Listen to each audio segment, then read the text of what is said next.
Good morning, everybody, and welcome to our Wellness for All webinar. Slightly different subject today. We'll be looking at how we can banish imposter syndrome and help us achieve our potential. We know that imposter syndrome extends actually beyond your career in the workplace and actually, can impact your life outside work as well. And so it does have an effect on several of the areas within our wellness charter. So a very relevant area to look at. So what we're going to find out about today? Well, we're going to find out about what imposter syndrome is, and also we're going to get some help and some tips on how to overcome it. As we have done often with our wellness webinars, our experts put us a guide together and we'll send that out to you after the webinar. So who have we got joining us today? So today we've got Sarah Hughes joining us. This is the first time that she's joined us on our wellness webinars, but she's not a stranger to Suez. Many of you who are on the call might remember our Women's Network events last year that Sarah led for us, when she inspired over 150 of us on how to manage our personal brand and actually feel more confident using LinkedIn as well. Sarah founded her own business in 2002 and now heads a consultancy called Boost Business Growth. She's a qualified marketer and accredited business coach and aromatherapist. Sarah says that she embraces personal development so that she can blast through barriers and live a life of freedom and potential. So welcome, Sarah. Thank you for all the work you've done so far in putting this webinar together. And over to you. Oh, thank you so much, Tracy. And I'm absolutely thrilled to be here online. And just, got so much fantastic content. So I'm going to just crack on through and let's look at how together we can banish your inner imposter. So what we're going to be looking at today is, what is imposter syndrome? How do I know if I have it? Who else has it? The not so fabulous 4. The 5 types of imposter. Yes, there are 5. 5 techniques to banish your imposter and embrace your potential. And I'm going to sort of be quite vulnerable about this and share with you a recent imposter syndrome incident that I've had and how I overcame it.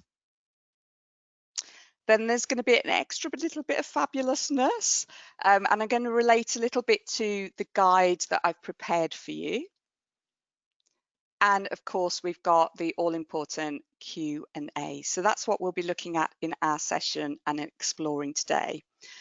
As with everything that I do, it's all about having fun with serious intent.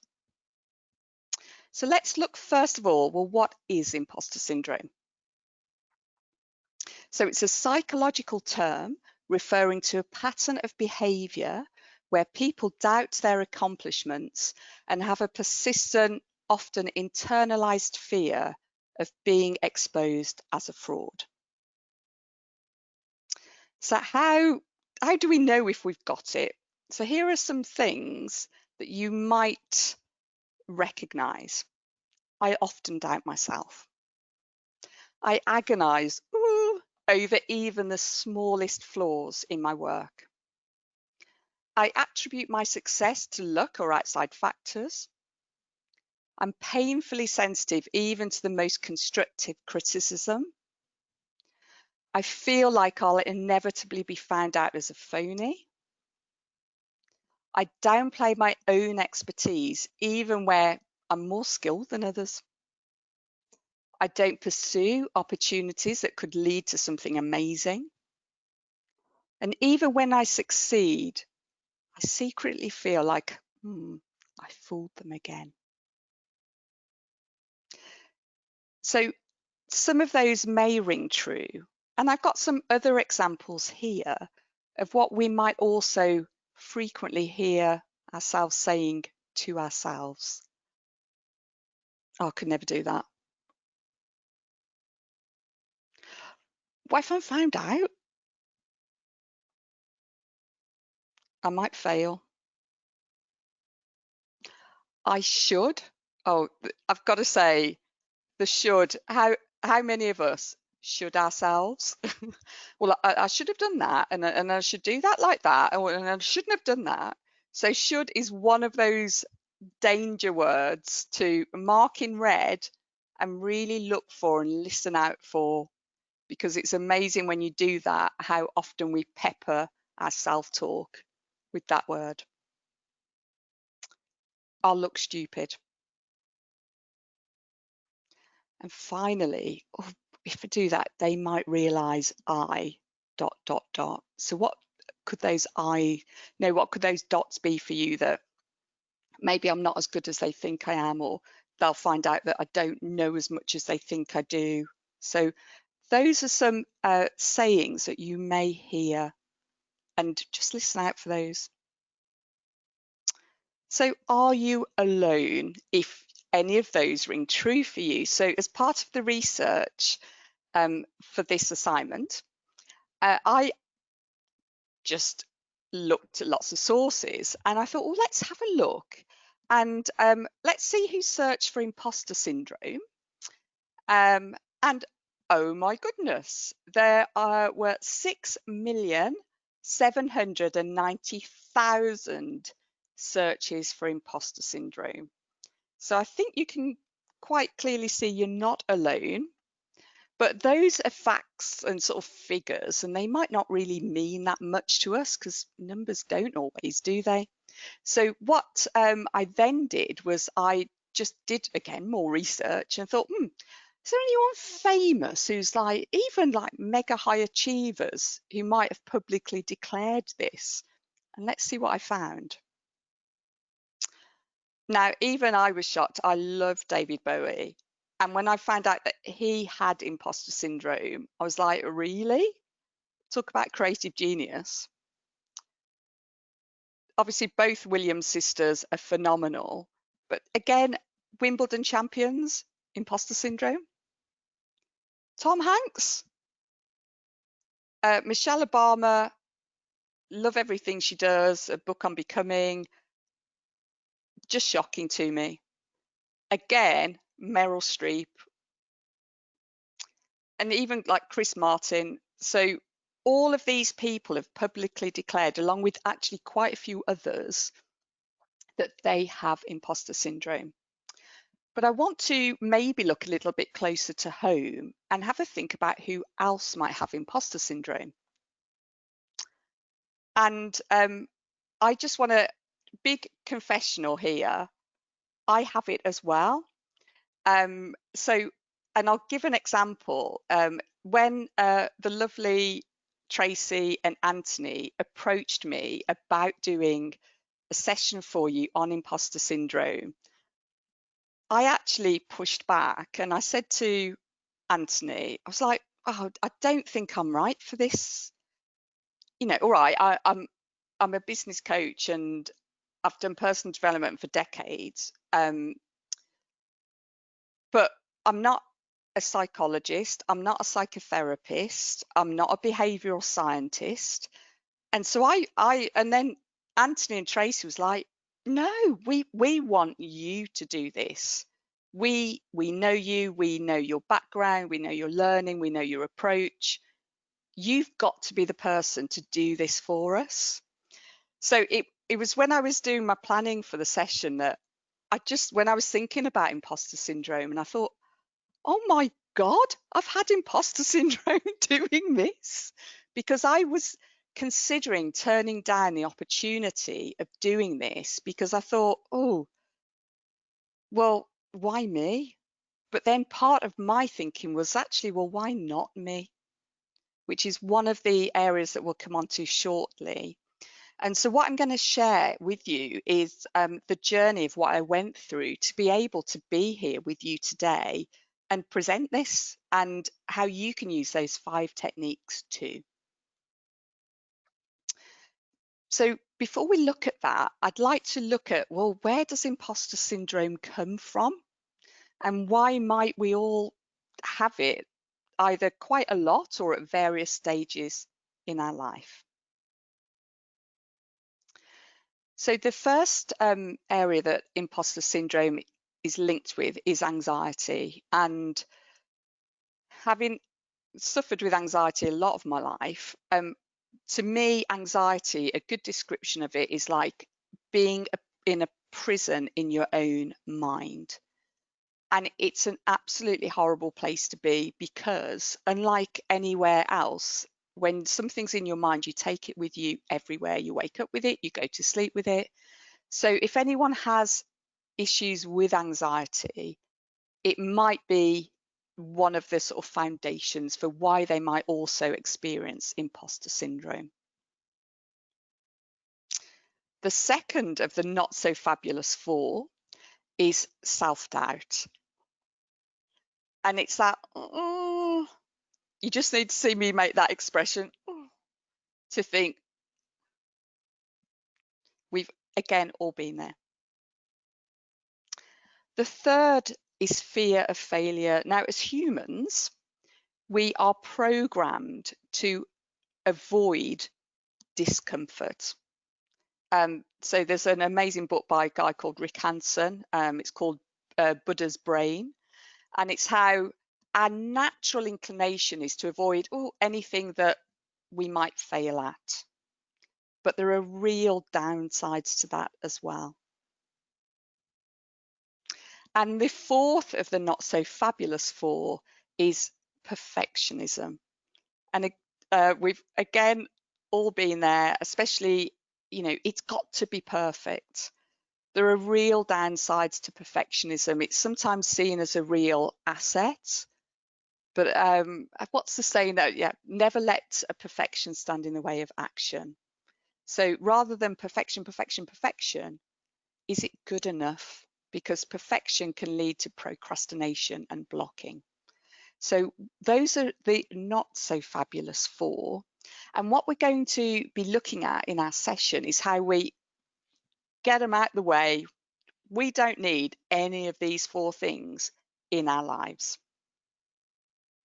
So when we're having a look at the types of imposter, and there are 5 types, just thought I'd share a little insight about which of those 5 they are. And also in the guide that Tracy referenced, I've put more detail in about the 5 because we're just going to landscape them quickly for you today. So the first of the 5 is the perfectionist, and we've already looked at perfection as one of the 4 not so great of our friends. The second type is the superhero. So this is the person that they've always got to be, bam, out there. I'm the one that does this, I have to succeed at absolutely everything, and that's my identity that I have to have. The third type is the expert, and this is the yes, that's just and again, always, maybe have to be right about things, and very, very important that they are seen and perceived as the expert, not only by others, but by themselves. We also have the natural genius, and this is the person that feels that everything that they do should naturally flow and come to them and be genius, whatever. And then we've got the soloist, right? Okay, I must do everything by myself, and yes, I don't need teams, and yes, there's no I in team. So these are some of the types of imposter that can come through, and because these are facets of our personality, we can have one or more of these operating in all sorts of different ways at all different points in our life. So it's just to say that there are all sort of fragments of these that we might bring in and unwittingly sort of be operating and letting them run part of our life. So now that we've looked at that, what I want to do is, let's kick that into touch and get it out of here, because I truly believe that we are all we have within us absolute diamonds and jewels of brilliance. And letting imposter syndrome win and beat us does no service to us or how we can contribute to the world. So I'd like to share with you 5 techniques that you can choose to adopt to help you thrive despite imposter syndrome, because it's like that we're going to have it on and off through our lives, but it doesn't need to stop us. So let's have a look at what those could be for you too. So the first one, and this is so important, is to recognize and disempower your inner critic. And your inner critic is that chattering voice that puts you down. It could be you can't do that. What are you thinking? It's a voice that speaks to you in a way that you would never dream of speaking to anyone else like. And you know what? We all have it. It stems from when we are growing up, and the inner critic starts out as with positive intent, because it's to protect us from being shamed or being hurt. So it says, well, I'm going to sort of do this and create this safety field around, so that we're never shamed or we're never shown up. But you know what? It's a prison that as adults we don't need to be in. So what I'd like to do is to give you some techniques to disempower your inner critic. Now, one of them is to name your inner critic. So when that little voice, ding, ding, ding, ding, ding, starts chiming in, listen out for it and give it a name. I was speaking to my sister-in-law about this presentation, actually, and she's a psychotherapist. And she laughed, and when I said about naming your inner critic, and when she laughed, I said, "Oh, what's?" She went, "Do you know what mine's called?" And I went, "No, what's yours called?" And she went, "Deirdre." So for anyone that remembers Deirdre Barlow or Deirdre Rashid out of Coronation Street, my sister-in-law sort of named her inner critic something that she could quite easily dismiss. And she also has a dismissal phrase for her inner critic. Her dismissal phrase is, "Do you want Deirdre?" So you can also use humour with your inner critic, or if you don't want to be very dismissive of it, you can maybe go softer with it. So for example, my inner critic is called Tim. Sorry if anyone listening is a Tim. And my what I say is, "Time out, Tim, time out, Tim," because it just lightens everything. And what we need to remember with all of this personal development work is humour and lightness is so important. If we can make any of it fun, even the tough stuff, then it will really help and lighten us, enable us to move forward with our development. So the next thing that we do to disempower our inner critic, so we've, shaken off the inner critic, but we want to replace it with something positive. So within us, we all have an inner voice that is that wise, sensible, kind voice. Now, I call mine Sadie, and I will then invoke Sadie. So if there's something that I'm like, "Time out, Tim," and like, "Sadie, come to me now," like what? And Sadie will say things like, "You've got this. Why not you?" So that's what I do to recognize and disempower my inner critic. And in your guide that I've written for you, there's a fantastic series on Audible all about inner critics. So do check it out. So some great tips in there. So just moving on. The second technique is to get forensic, to chunk, to research, to plan. So for example, this is what I do in all aspects of my life, and the way that it has played out in this assignment is that I went on a really thorough exercise to sketch out, okay, what do I need to research and what sources do I need to reference to be able to speak knowledgeably on imposter syndrome? How can I reference everything in a way that I'm going to be able to remember it and do an easy recall? How can I plan and check in with people? So as part of the project, I checked in with Tracy and Anthony. Right, this is what I'm planning to do. Are you okay with that? I also checked in with other associates and friends who are psychologists and life coaches. So I did a huge amount of work to give myself the language and the glossary and the confidence to be able to present this to you today. And that's one of the mainstays of whatever I do in life, to be confident, so that even if it's outside my comfort zone, I'm still happy to go there. The third is to seek support inside and outside your circle. Now, hopefully we've all got great friends and family, and we'll be chatting with them often and getting support. That's fine. What I want to add in is to also seek support outside your circle. And the reason being is that our friends and family may not challenge us in the way that we need to be challenged or will benefit from being challenged.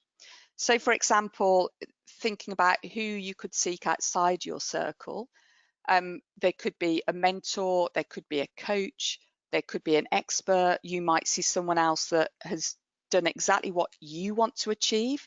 Why not reach out to them and ask them? It's so important, because the friends that we have, they're often people that are very like us.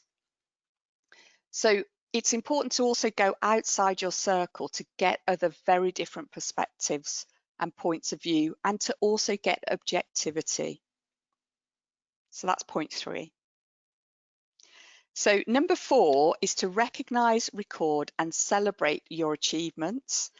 I used to do a weekly achievement log, and I'm actually going to restart and redo it again now, because it was so useful. Because sometimes if we don't record our achievements, we can get to the end of a week and just think, oh, what have I achieved this week?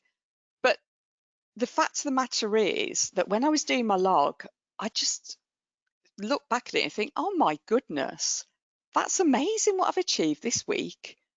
And what that does is it sort of sets me up to then go and want to achieve more and put myself out there more. So it's such an important thing to do.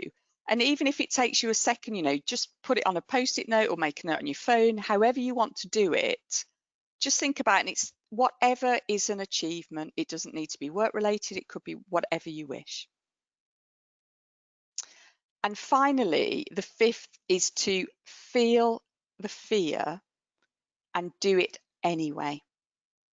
So the world needs your awesomeness. It really does. And I'm a believer in, like, every moment matters. So one of the, I suppose, an ethos that really helps me in life is to, so what I do is I think about, it's only a mistake if it's not a lesson. And that frees me up to do so many things I would never have ever dreamt of doing. And I really commend it to you. I'm a big believer in affirmations and also just great reminders. So I wanted to share with you. This is a card that I keep on my dressing table. And it's to be a warrior, not a worrier. And so on that note, I am going to shortly hand over to Tracy. And before I do that, I've just got a slide here, which is just referencing the guide that I've written for you. It contains more techniques. There's also some fabulous templates and fun tables to do to transform your self-limiting beliefs. And I also share with you a page of the videos, books, and resources that I use daily, and you can too. So thank you for your attention, and I'll just pass back over to Tracy now. Okay. Hi. Oops, sorry. Off you disappeared there for a minute. Right, so interesting. I know your guide you've put together is quite extensive for us there and builds on some of the things that you've talked about there. So definitely have a look at that, everybody, when Anthony sends it out after the webinar. I had a read through last night ahead of today. So it'd be great if anybody's got any questions that they want to put to Sarah or want to share some experiences that they've had around this subject with us. Let's have a look, see if we've got any questions coming in.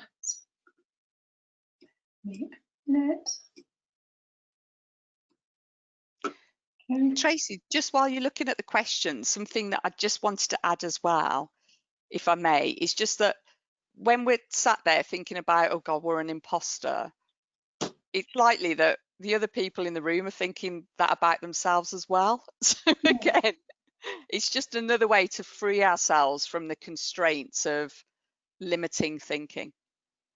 Yeah, it's interesting. I haven't realised the extent of what imposter syndrome is. You know, before I was sort of looking at your prep for the webinar and your guide. Yeah. You know, I wonder if there's anyone that hasn't, you know, sort of felt this way at one time or another. I know a few years ago now, when I was working somewhere else before Suez, there was a big meeting that my boss had asked me to go to. And the people there was only a couple of people who actually knew me. It was with external people as well. And I turned up for this meeting. It was negotiating actually quite a big contract that we wanted to secure.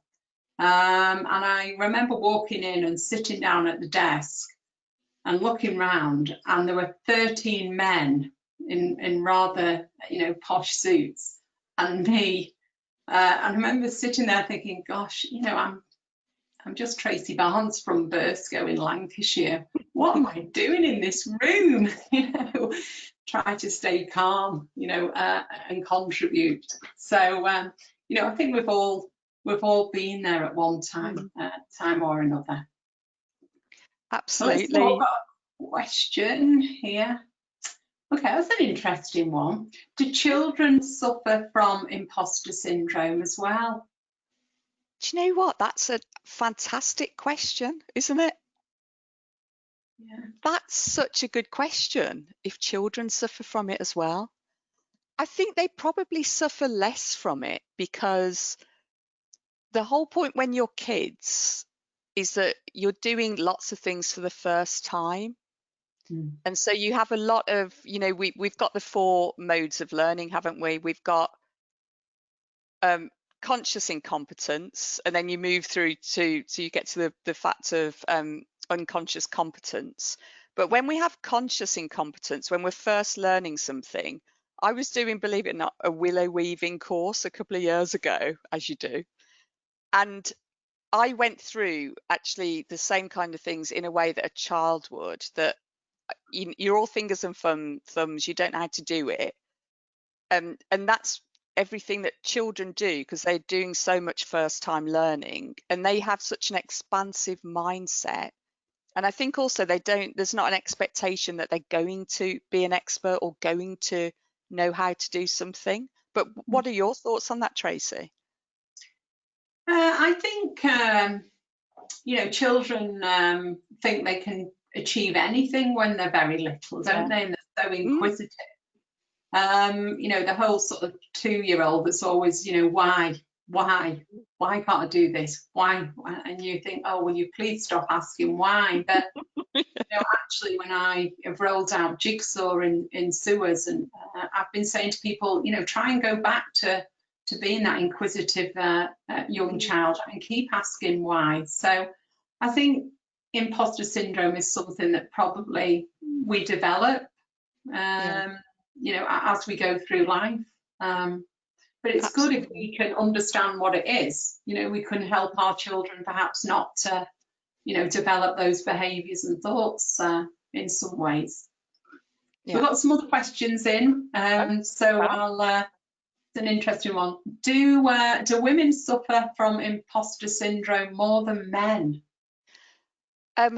That's another excellent question. And when I was doing my research, there was a study in America a few years ago that said that 70% of people will suffer with imposter syndrome at various points in their life. Then reading other studies, it said that women suffered imposter syndrome more than men, and especially women, if, for example, if we look at Black ethnic minority groups, partly because of the lack of role models.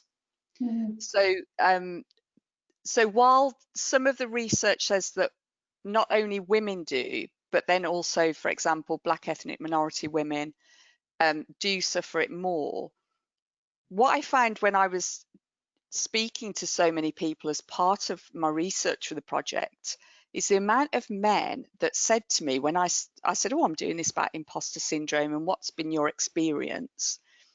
And when I explained what it was, the amount of men, very bright, intelligent, accomplished men that said to me, I've got that, or I have that.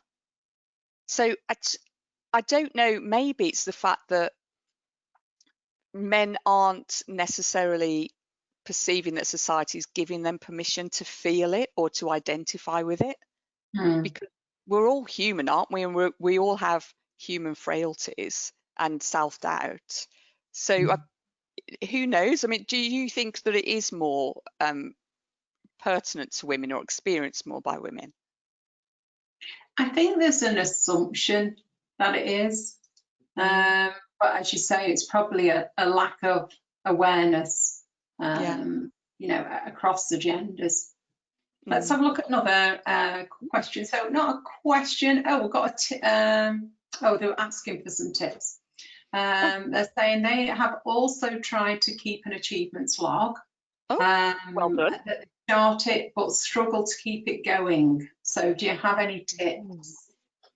I do. Thank you for that, for prompting that, because I do have tips for struggling, if you're struggling to keep your achievements log going. So one thing that you can do is to do a buddy up, and I'm glancing across because I've got across the room, and if I wasn't attached to my headphone, I'd go and get it.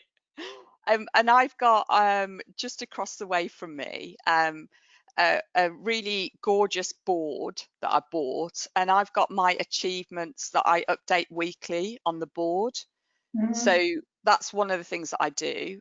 Another thing is that I have a person that we do co-coaching. So he's also a business coach, but you don't need a business coach. You could just be a good friend or a colleague. Why not set it up with a colleague that you would like to work with? And we check in, and we do a weekly check-in with each other. And part of the check-in is that we review the week and we review our achievements. Because we often find it's like things like exercise, isn't it? You know, if you know you should, got the magic should, if you know you should be doing exercise, but it's cold, you're tired, you might not do it. But if you've agreed to do it with a friend, you will always make that session. So I would say for that person, first of all, well done on starting doing the achievements log. Brilliant. Start getting some other people in on it, and you can help each other so much by doing that. Yeah, that's good advice. Okay. How would you recommend engaging with new team members to discuss their thoughts and feelings surrounding this syndrome in the context of their new role? Another what great a good question that is. I think, well, the first thing is to first ask them, if they haven't already, to watch this session. Is so that first of all, everyone's coming from the same page, that they know that the discussion is there to be a supportive, constructive one. They understand a little bit more about what imposter syndrome is about, which is all about sort of self-doubt and thinking maybe we're not qualified or experienced or accomplished enough to do certain tasks or certain things. And then there are lots of different ways that you could go with an exercise like this. So for example, if part of the team is, if they're quite reflective in their thoughts, or they are more on the introvert part of the scale, what they will like to do a lot more is to have reflection time and to think about it beforehand. So you could maybe have a session where you're just outlining, looking at imposter syndrome. Send this link, the link to the webinar and the recording and the guide if they haven't yet seen it. And then ask them to think about it, and they can bring with them 1 or 2 post-it notes to the meeting or when you have a get together about it, and just to give some sense of, ask them maybe to rate themselves on a scale of 1 to 5, 1 being barely ever have it, 5 being have it all the time. And just bring along to start with maybe that number, and then to have a facilitated discussion around it. And then that could maybe be a cohort or a support group that you then take forward, and there's maybe a little assignment that people get together and do and support each other, because it's in talking with each other and helping each other that we realise, you know what, everyone suffers it. I think, we've got to be kind to people, who are new joiners to organisations. I mean, I was in, the ambulance service for nearly a decade, but then, I've sort of changed a job sort of 3 times really then in the last 7 years, all for better career opportunities, etc. But you've just got to be kind to yourself and be kind to others who join organisations, because you just can't be expected to know everything on day one. Even doing tasks, every task takes 4 times as long. You've no network, you don't know the procedures. And I think we just need to say it's okay not to know the answers. It takes 6, really 12 months to get up and running in a job, and to be giving more back to the organisation than you need to accept help from them, in that first 12 months. So I think it is just about recognising that. We've got a comment around the sort of children and imposter syndrome. So children who are told they do things wrong as toddlers start suffering from it early and get terrified for getting things wrong in school. And it is difficult to change later. Just an observation, which is probably not far from the truth, to be honest. That's a really good point, because one of the things in the guide is about self-limiting beliefs, and a huge proportion of our beliefs are formed by the time we're 5 to 7 years old. And because it's our non-conscious that directs, people are like icebergs. The 5% you see above the surface is your conscious self. The 95% below the surface is the sort of the part that's really driving us. And what happens is the beliefs that are embedded at a very early age, and they start from the day that you're born, the way that you were held or the tone of voice you're spoken into and so on, that then can imprint and forms the basis of belief. But they are beliefs, they're not necessarily facts. So one of the things that we've got in the guide is how to challenge those beliefs. And it's absolutely true that, I see people that try, and I just think they're my heroes, because it actually doesn't matter what happens after that, because they've tried, and they're the brave ones. So absolutely, I think that my sister is always full of wise words. I'm always quoting her, but I remember when I sort of had my son, he's 29 this year, she said, children become what you tell them they are. So you're naughty, that's can be quite sort of negative for them, and it has stuck in my mind, sort of throughout the last sort of 29 years. Interesting. One of the best books, and I'm not a parent, but I've read this book, and I think it doesn't matter if you're a parent or not, there's a phenomenal book called How to Talk So Kids Listen and Listen So Kids Talk. It's written by 2 American authors, and it's one of the most outstanding resources anyone could have. And it's how to listen to, how to validate children's feelings, and then how to communicate with them so that they feel safe, secure, loved, and able to flourish in the world. You know, there's the adage, isn't there, is, well, what if I fall? But then it's well, what if you fly? And it's really giving your child the roots and the wings to be able to go out confidently into the world. You know, and the same does apply to us as adults. You know, we equally have those insecurities. Quite a few questions, so let's have a look at the next one. Why is it that I am happy passing on advice to others and seeing their issues, but I just can't seem to get the same process in my own head? Someone's asking here. Oh, that's another really good one, isn't it? I think, first of all, when you're giving advice to others, you're seeing them from a distance. And when we look at ourselves, we're seeing ourselves, we're there, aren't we? So you don't necessarily have the benefit of objectivity in the same way that you do when you're giving advice to others. What part of the reason that I became a business coach was that, to be authentic, I wouldn't give other people advice that I wasn't following.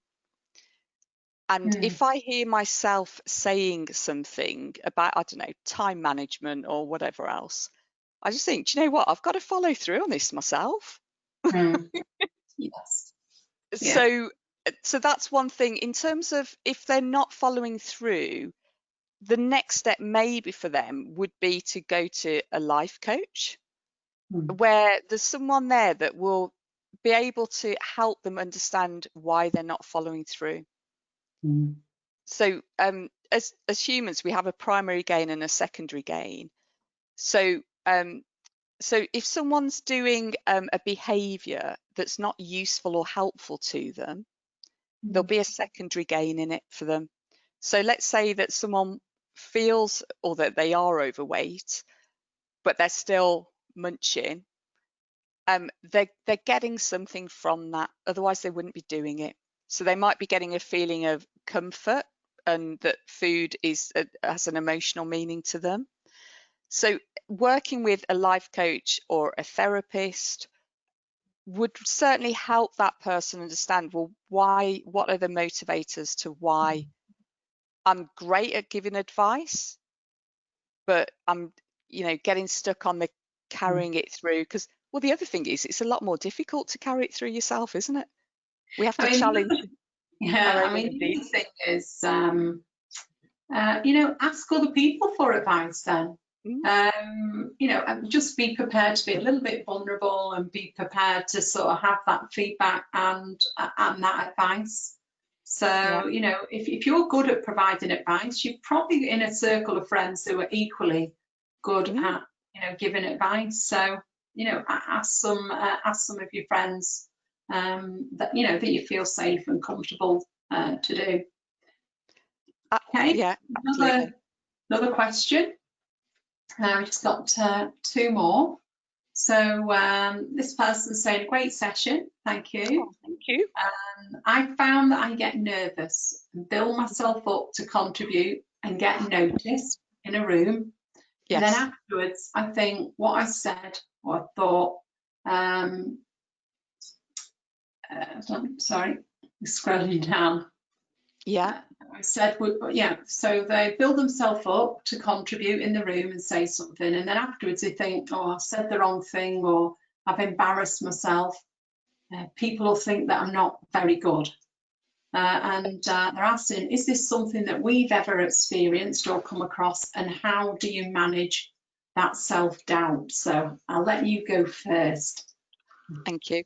Well, yeah, that's a really good point. And Harvard did some research a while ago that looked at nervousness and anxiety.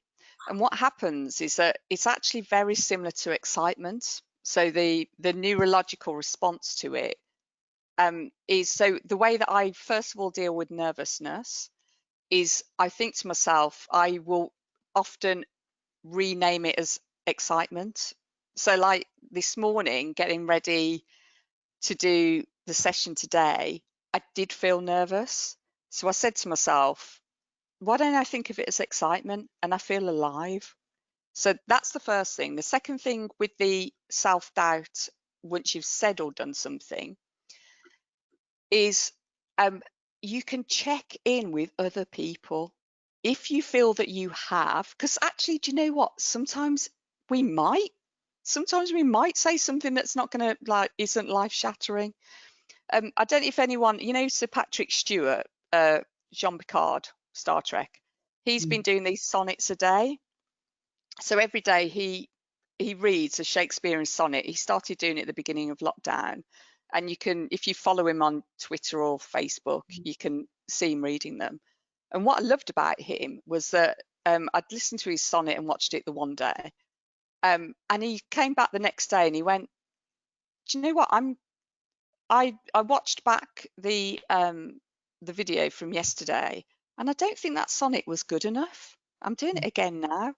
And I was like, total respect. That's Sir Patrick Stewart. So the first thing is check in, actually be objective. It might be that sometimes we could do something better. So you can check in, you can look back, you can get feedback, but also at least you've done something. And, as long as you get it right more times than not, or you're making a contribution, go for it. What are your thoughts on that, Tracy? How would you handle it? I think, often when, we're in a meeting, we feel like we have to contribute or say something. So I wouldn't put yourself under pressure to contribute something for the sake of it. Much better, to sort of sit back, listen, absorb, allow yourself time to sort of compute what's being discussed. And then, if you have got something that you feel is, relevant and valuable to say, then absolutely, put your view forward, but don't say something for the sake of saying something. On the other side of that, I'd say, do you know what? No one's perfect. No one gets it right all the time. Everyone's view is valuable.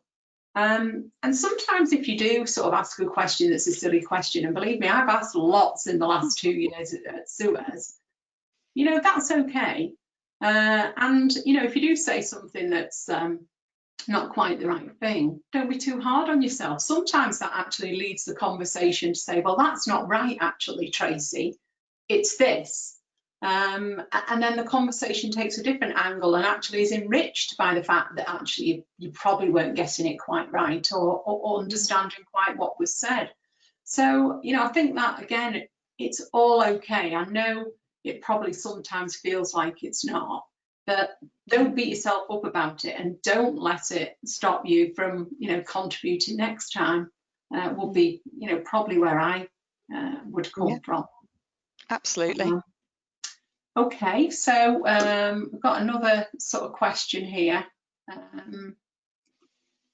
They're asking for tips on supporting families and friends who are suffering from imposter syndrome. And one of the first things I said to Sarah when we sort of came on today and on email was, I definitely know someone within my family sphere that is definitely meeting some of these criteria, not just myself.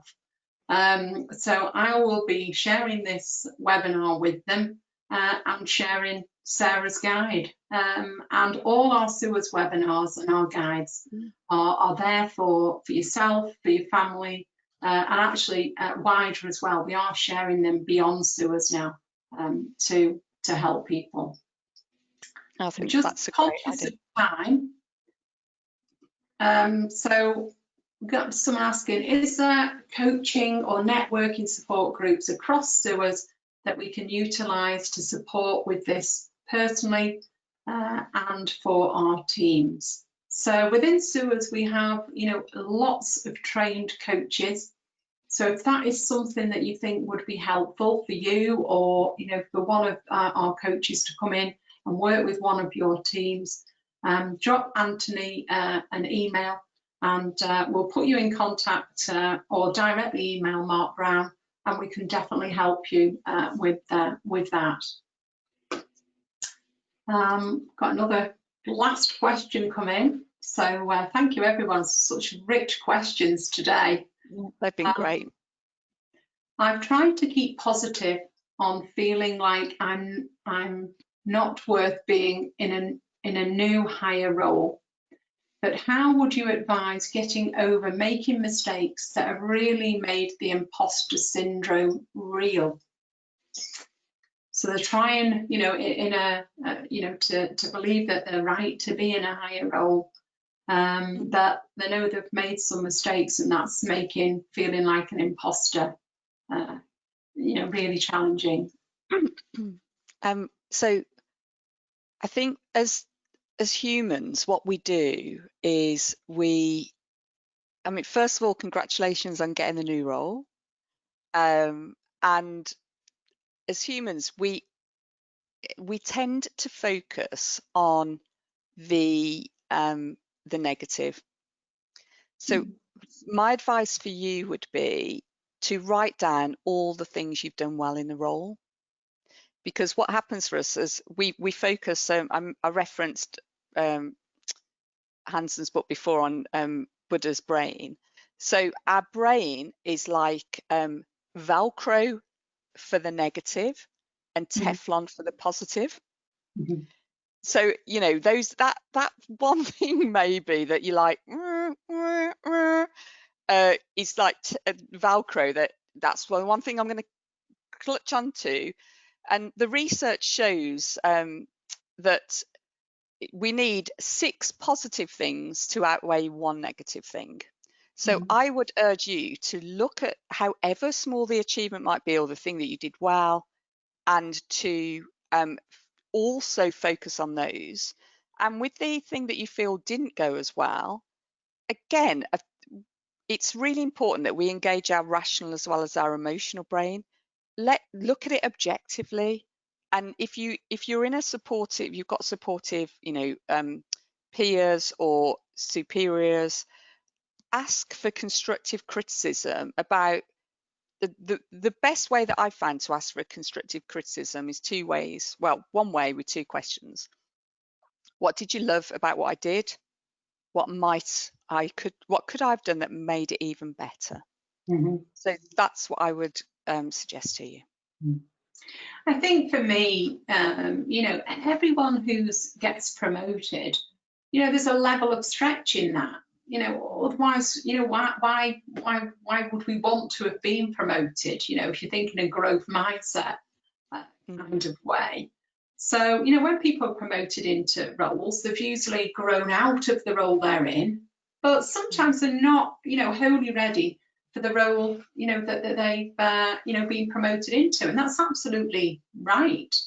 We're all growing and learning all the time. No one knows all the answers, and I think it's very dangerous and negative to think that as you get, sort of high up in roles, or indeed in any role, that as a manager or leader, you're expected to know all the answers. I think we often think we should, certainly, when we're more early in our career.